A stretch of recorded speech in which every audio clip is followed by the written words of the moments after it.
Central Government na hojik paikhatliba Indo-Myanmar border fencing amati free movement regime lauthokibagi mayukta yaningdaba phongdokpa oina ngasi ayuk pung 3 tagi numidang pung 3 fawba Chandel amasung Tengnopalgi nagasingna khundabu mafamda total shutdown chatakhre miyamni rally pangthokre yaningdabagi khongjang ado Chandel Naga People's Organization CNPO gi makhada leiba Naga Tribe Tarakama thoi Naga Students Union Chandel amasung masigi unit sing amati Naga Chief Association Chandel na kusam naraga simkhibane Rally ado Chandel headquarter ki oina Maha Union Government Higher Secondary School gi lampaktagi horaga Chandel DC complex tamna lakhe Amarom dam yam ki khongchat adu Tengnopal district ki oina Tuisimi village tagi horaga Lamrin Khu village phawa chetke maduga iroinana Chandel district ki manung chana leiba Changpi Karong block ta so miyamna khongchat chetke khongchat adu da sarup yakhiba singna tongan bu kholaw kaya lawkhibaga loinana miyam gi mifamna chingbasu pangthokhe khongchat adu da borders don't bind us respect our roots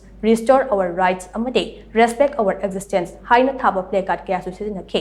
madugi matung prime minister da address tawba memorandum amaso Chandel amade Tengnopal district ke DC singi kuthang da pisinke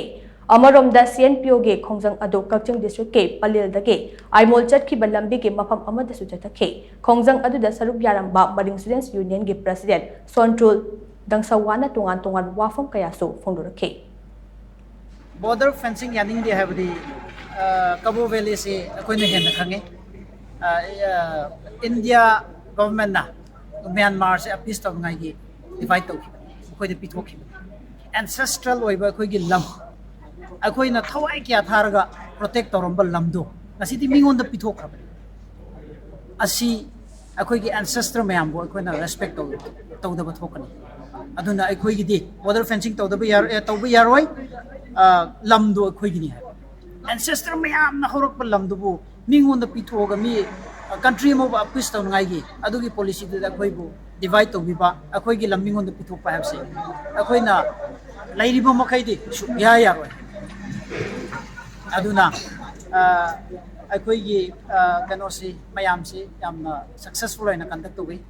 public mayam si yam thopire